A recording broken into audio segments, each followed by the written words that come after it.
माता दी सभी को। आज हम आपके लिए लेकर आए हैं शुक्रवार संतोषी माता व्रत कथा। कथा को सुनने से पहले प्लीज़ हमारे चैनल को लाइक शेयर सब्सक्राइब ज़रूर करें। तो चलिए जानते हैं कथा के बारे में। शुक्रवार का व्रत इस कथा के बिना अधूरा माना जाता है। तो चलिए जानते हैं कथा के बारे में। एक गांव में एक बुढ़िया रहती थी जिसके 7 बेटे थे। 6 बेटे कमाने वाले थे और एक बेटा निकम्मा था।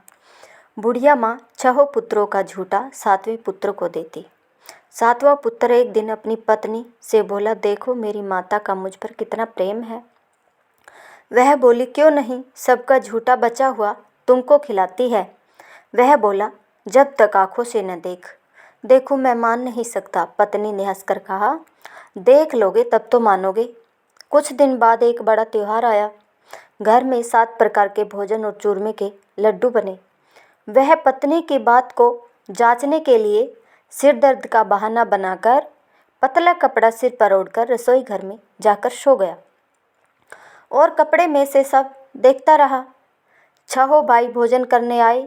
उसने देखा माँ ने उनके लिए सुंदर सुंदर आसन बिछाए, 7 प्रकार की रसोई परोसी और आग्रह करके उन्हें भोजन कराती रही। वह देखता रहा। 6 भाई भोजन कर उठ गए। तब माँ ने उनकी 5 थालियों में से लड्डुओं के टुकड़ों को उठाया और एक लड्डू बनाया। झूठन साफ कर माँ ने उसे पुकारा, उठ बेटा उठ, तेरे भाइयों ने भोजन कर लिया, तू भी उठकर भोजन कर ले। उसने कहा, माँ मुझे भोजन नहीं करना, मैं परदेश जा रहा हूँ। माता ने कहा, कल जाता हो तो आज ही चला जा। वह बोला, हाँ हाँ जा रहा हूँ। यह कहकर वह घर से निकल गया। चलते समय उसे पत्नी की याद आई। वह गौशाला में कंडे थाप रही थी। वहां जाकर बोला, मेरे पास तो कुछ नहीं है, यह अंगूठी है, सो ले लो और अपनी कोई निशानी मुझे दे दो। वह बोली, मेरे पास क्या है, यह गोबर भरा हाथ है। यह कहकर पत्नी ने उसकी पीठ पर गोबर के हाथ की थाप मार दी। वह चल दिया। चलते चलते दूर देश में जा पहुंचा। वहां एक साहूकार की दुकान थी। वहां जाकर बोला, सेठ जी मुझे नौकरी पर रख लो। साहूकार को नौकर की सख्त ज़रूरत थी। साहूकार ने कहा, काम देखकर तनख्वाह मिलेगी। उसने कहा, सेठ जी जैसा आप ठीक समझे। उसे साहूकार के यहाँ नौकरी मिल गई। वह वहाँ दिन रात काम करने लगा। कुछ दिन में दुकान का लेन देन, हिसाब किताब, ग्राहकों को माल बेचना, सारा काम करने लगा। साहूकार के 7-8 नौकर थे। वे सब चक्कर खाने लगे, लेकिन उसने अपनी लगन, परिश्रम और ईमानदारी से सभी को पीछे छोड़ दिया। उसे अपने किए का फल मिला। सेठ ने भी उसका काम देखा और 3 महीने में ही उसे मुनाफे में साझेदार बना लिया। परिश्रम करते करते 12 वर्ष में ही वह नगर का नामी सेठ बन गया और सेठ अपना सारा कारोबार उस पर छोड़कर बाहर चला गया। इधर उसकी पत्नी पर क्या बीतती है वह भी सुनो। सास ससुर उसे दुख देने लगे। गृहस्थी का काम करवाकर उसे लकड़ी लेने जंगल में भेजते। इस बीच घर की रोटियों के आटे से जो भूसी निकलती उसकी रोटी बनाकर रख दी जाती थी और फूटे नारियल की नरेली में पानी दिया जाता था। इस तरह दिन बीतते रहे। एक दिन वह जब जंगल में लकड़ी लेने जा रही थी, तब उसे रास्ते में बहुत सी स्त्रियां संतोषी माता का व्रत करती दिखाई दी। यह वहां खड़ी होकर पूछने लगी, बहनों यह तुम किस देवता का व्रत करती हो और इसके करने से क्या फल प्राप्त होता है? इस व्रत के करने की क्या विधि है? यदि तुम अपने इस व्रत का विधान मुझे समझाकर कहोगी तो मैं तुम्हारा बड़ा एहसान मानूंगी। उनमें से एक स्त्री बोली, सुनो यह संतोषी माता का व्रत है। इसके करने से निर्धनता, दरिद्रता का नाश होता है, लक्ष्मी आती है, मन की चिंताएं दूर होती है, मन को प्रसन्नता और शांति मिलती है, निपुति को पुत्र मिलता है, प्रीतम बाहर गया हो तो वह शीघ्र लौट आता है, कुंवारी कन्या को मनपसंद वर मिलता है, चलता मुकदमा खत्म हो जाता है, कलह क्लेश की निवृत्ति होती है, मुख शांति होती है, घर में धन जमा हो, धन जायदाद का लाभ होता है तथा और भी मन में जो कुछ कामना है वह सब संतोषी माता की कृपा से दूर हो जाती है। इसमें कोई भी संदेह नहीं है। वह पूछने लगी, यह व्रत कैसे किया जाता है? यह भी बताओ तो बड़ी कृपा होगी। वह स्त्री कहने लगी, बिना परेशानी, श्रद्धा और प्रेम से जितना भी बन सके प्रसाद ले आना। 5.25 पैसे से 5.25 आने तक, इससे भी ज़्यादा अगर आपकी श्रद्धा हो तो गुड़ और चने का प्रसाद ले आना। हर शुक्रवार को निराहार रहकर कथा कहना, सुनना, इसके बीच कर्म नहीं टूटे। लगातार नियम पालन करना। सुनने वाला अगर कोई भी न हो तो घी का दीपक जलाकर उसके आगे जल के पात्र को रख कथा कहना, परंतु नियम न टूटे जब तक कार्य सिद्ध न हो। नियम पालन करना और कार्य सिद्ध हो जाने पर व्रत का उद्यापन करना। 3 मास में माता पूरा फल प्रदान करती है। यदि किसी के ग्रह खोटे हैं तो भी माता 1 वर्ष में अवश्य उनको अनुकूल करती है। कार्य सिद्ध हो जाने पर ही उद्यापन करना चाहिए, बीच में नहीं। उद्यापन में 2.5 सेर आटे का खाजा तथा इसी अनुसार खीर तथा चने का साग बनवाना। 8 बच्चों को भोजन कराना। जहाँ तक मिले देवर जेठ भाई बंधु कुटुंब के लड़के लेना। न मिले तो रिश्तेदारों और पड़ोसियों के लड़के बुलाना, उन्हें भोजन करा यथाशक्ति दक्षिणा दे। माता का नियम पूरा करना। ध्यान रखना उस दिन घर में कोई खटाई न खाए। यह सुन वह वहाँ से चल दी। रास्ते में लकड़ी के बोझ को बेच दिया और उन पैसों में गुड़ चना ले माता की व्रत की तैयारी कर आगे चली। रास्ते में संतोषी माता के मंदिर में जा माता के चरणों में लौटने लगी। विनती करने लगी, माँ मैं दीन हूँ, निपट मूर्ख हूँ, व्रत के नियम कुछ जानती नहीं हूँ, मैं बहुत दुखी हूँ। हे माता मेरा दुख दूर कर, मैं तुम्हारी शरण में आई हूँ। माता को दया आई। एक शुक्रवार बीता कि दूसरे शुक्रवार को ही उसके पति का पत्र आया और तीसरे शुक्रवार को उसका भेजा हुआ पैसा आ पहुँचा। यह देखकर जेठानी मुँह सिकोड़ने लगी।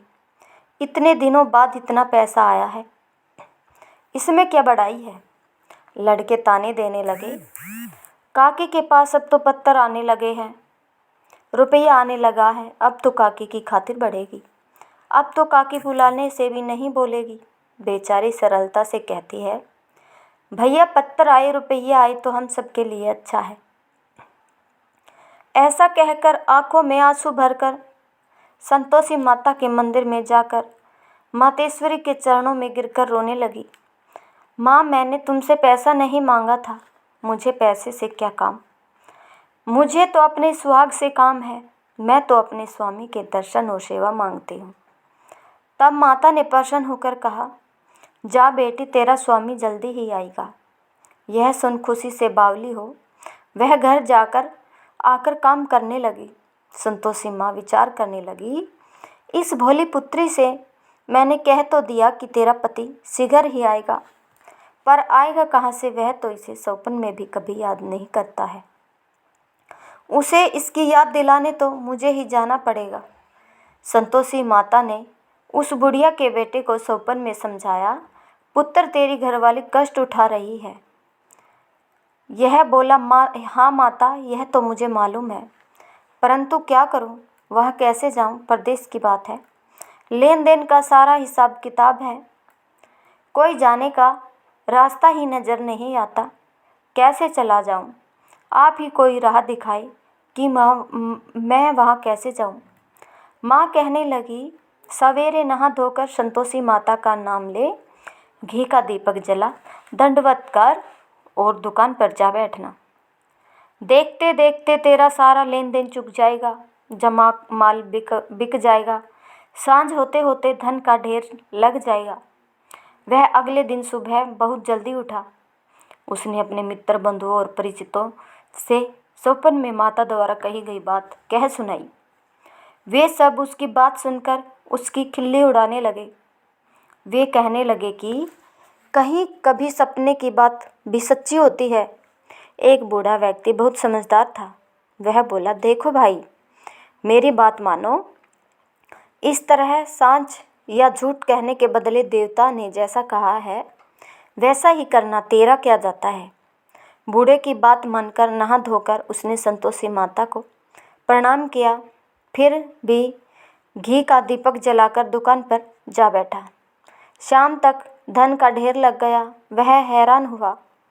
मन में संतोषी माता का नाम लेकर प्रसन्न हो घर जाने के वास्ते उसने कपड़े व सामान खरीदने लगा। सब काम से निपट अपने घर को रवाना हुआ। उधर उसको पत्नी जंगल में लकड़ी लेने गई। लौटते वक्त थक जाने के कारण संतोषी माता के मंदिर पर विश्राम करने बैठ गई। यह तो उसका रोज रुकने का स्थान था। धूल उठती देख उसने माता से पूछा, हे माता, यह धूल कैसी उड़ रही है। माँ ने कहा, हे पुत्री, तेरा पति आ रहा है। अब तू ऐसा कर, लकड़ियों के 3 बोझ बना ले। एक नदी के किनारे रख, दूसरा मेरे मंदिर पर और तीसरा अपने सिर पर रख। तेरे पति को लकड़ी का गट्ठा देखकर मोह पैदा होगा। यह वहाँ रुकेगा, नाश्ता पानी बना खाकर माँ से मिलने जाएगा। तू लकड़ी का बोझ उठाकर जाना और बीच चौक में गट्ठा डालकर 3 आवाज़ें ज़ोर से लगाना। लो सासू जी, लकड़ियों का गट्ठा लो, भूसी की रोटी दो, नारियल के खोपरे में पानी दो, आज कौन मेहमान आया है। संतोषी माता की बात सुनकर वह बहुत अच्छा माँ कहकर प्रसन्न मन से लकड़ियों के 3 बोझ बना लाई। एक नदी के तट पर, दूसरा माता के मंदिर पर रखा। इतने में ही मुसाफिर वहाँ आ पहुँचा। सूखी लकड़ी देख उसको इच्छा हुई कि अब यहीं विश्राम कर ले और भोजन बना खा पीकर गांव चले। इस प्रकार भोजन कर विश्राम कर वह अपने गांव में गया। उसी समय बहू सिर पर लकड़ी का गट्ठा लिए आई। उसने गट्ठा को आंगन में डाल जोर से 3 आवाज़ें दी। लो सासू जी, लकड़ी का गट्ठा लो, भूसी की रोटी दो, नारियल के खोपरे में पानी दो, आज कौन मेहमान आया है। यह सुनकर सास ने अपने दिए हुए कष्टों को भुलाने के लिए कहा, बहू तू ऐसा क्यों कहती है, तेरा मालिक ही तो आया है। बैठ, मीठा भात खा, खाकर कपड़े गहने पहन। पत्नी की आवाज़ सुनकर उसका स्वामी बाहर आया और उसके हाथ में पहनी अंगूठी देख व्याकुल हो गया। उसने माँ से पूछा, माँ यह कौन है। माँ बोली, बेटा तेरी पत्नी है। आज 12 वर्ष हो गए हैं जब से तू गया है, तब से सारे गांव में जानवर की तरह भटकती फिरती है। काम काज कुछ करती नहीं है, 4 समय आकर खा जाती है। अब तुझे देखकर भूसी की रोटी और नारियल के खोपरे में पानी मांगती है। वह बोला, माँ मैंने इसे भी देखा और तुम्हें भी देखा। मुझे दूसरे घर की चाबी दो, मैं उसमें रहूँगा। ठीक है बेटा, जैसी तेरी मर्जी, कहकर माँ ने चाबी का गुच्छा बेटे के सामने रख दिया। उसने दूसरे घर को खोलकर सारा सामान जमाया। एक ही दिन में वहाँ राजा के महल जैसा ठाठ बाट बन गया। अब क्या था, वह सुख भोगने लगी। अगला शुक्रवार उसने पति से कहा, मुझे संतोषी माता का उद्यापन करना है। पति बोला, बहुत अच्छा, खुशी से कर लो। वह उद्यापन की तैयारी करने लगी। जेठ के लड़के को भोजन के लिए कहने गई। उन्होंने मंजूर किया, परंतु पीछे से जिठानी ने अपने बच्चों को सिखलाया, देखो रे, भोजन के समय सब लोग खटाई मांगना, जिससे उसका उद्यापन पूरा न हो। लड़के भोजन करने आए, खीर पेट भरकर खाई, परंतु बाद में याद आते ही कहने लगे, हमें कुछ खटाई खाने को दो, खीर खाना हमें भाता नहीं है, देखकर अरुचि होती है। लड़के उठ खड़े हुए, बोले, पैसे लाओ। भोली बहू कुछ जानती न थी, उसने उन्हें पैसे दे दिए।